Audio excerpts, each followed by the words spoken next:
ವಾಯುಭಾರ ಕುಸಿತ ಹಿನ್ನೆಲೆ ಬೆಂಗಳೂರು ಸೇರಿ ರಾಜ್ಯದ ದಕ್ಷಿಣ ಒಳನಾಡಿನ ಜಿಲ್ಲೆಯಲ್ಲಿ ಮುಂದಿನ 3 ದಿನಗಳ ತನಕ ಸಾಧಾರಣ ಮಳೆಯಾಗುವ ಸಾಧ್ಯತೆ ಇದೆ ಅಂತ ಹವಾಮಾನ ಇಲಾಖೆ ಮುನ್ಸೂಚನೆ ಕೊಟ್ಟಿದೆ. ಬೆಂಗಳೂರು ಗ್ರಾಮಾಂತರ, ಬೆಂಗಳೂರು ನಗರ, ರಾಮನಗರ, ಕೋಲಾರ, ಚಾಮರಾಜನಗರ, ಚಿಕ್ಕಬಳ್ಳಾಪುರದ ಅಲ್ಲಲ್ಲಿ ಮಳೆಯಾಗುವ ಸಾಧ್ಯತೆ ಇದ್ದು, ಉಳಿದ ಜಿಲ್ಲೆಯಲ್ಲಿ ಒಣ ಹವೆ ಇರಲಿದ್ದು ಚಳಿ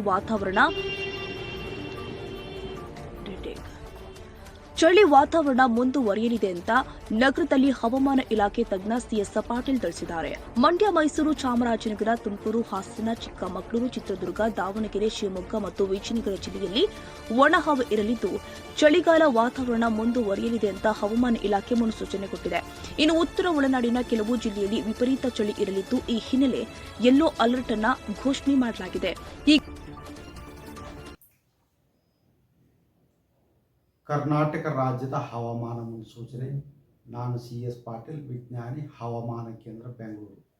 ನಾನು ಮುಂದಿನ 7 ದಿನಗಳವರೆಗೆ ಕರ್ನಾಟಕ ರಾಜ್ಯದ ಹವಾಮಾನದ ಮುನ್ಸೂಚನೆಯನ್ನು ಸಂಕ್ಷಿಪ್ತವಾಗಿ ವಿವರಿಸುತ್ತೇನೆ ಎಂದು ತುಮಕೂರು, ಚಾಮರಾಜನಗರ, ಮೈಸೂರು, ಕೊಡಗು, ಮಂಡ್ಯ, ಬೆಂಗಳೂರು, ಚಿತ್ರದುರ್ಗ ಜಿಲ್ಲೆಗಳ ಕೆಲವು ಕಡೆ ಅತಿ ಹಗುರವಾಗಿ ತುಂತುರು ಮಳೆಯಾಗಿದೆ.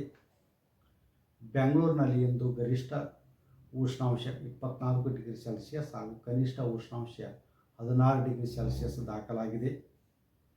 ಪೂರ್ವದ ಅಲೆಗಳ ಪ್ರಭಾವದಿಂದಾಗಿ ಕರ್ನಾಟಕದ ದಕ್ಷಿಣ ಒಳನಾಡು ಹಾಗೂ ಕರಾವಳಿ ಜಿಲ್ಲೆಗಳ ಕೆಲವು ಕಡೆ ತುಮಕೂರು, ಚಿಕ್ಕಬಳ್ಳಾಪುರ, ಕೋಲಾರ, ಬೆಂಗಳೂರು, ರಾಮನಗರ, ಮಂಡ್ಯ, ಮೈಸೂರು, ಚಾಮರಾಜನಗರ, ಕೊಡಗು, ಹಾಸನ, ಚಿಕ್ಕಮಗಳೂರು, ದಕ್ಷಿಣ ಕನ್ನಡ ಹಾಗೂ ಉಡುಪಿ ಜಿಲ್ಲೆಗಳ ಕೆಲವು ಕಡೆ ಜನವರಿ 11 ಹಾಗೂ 12ರಂದು ಹಗುರವಾಗಿ ಒಂದೆರಡು ಕಡೆ ತುಂತುರು ಮಳೆಯಾಗುವ ಹೆಚ್ಚಿನ ಸಾಧ್ಯತೆ ಇದೆ.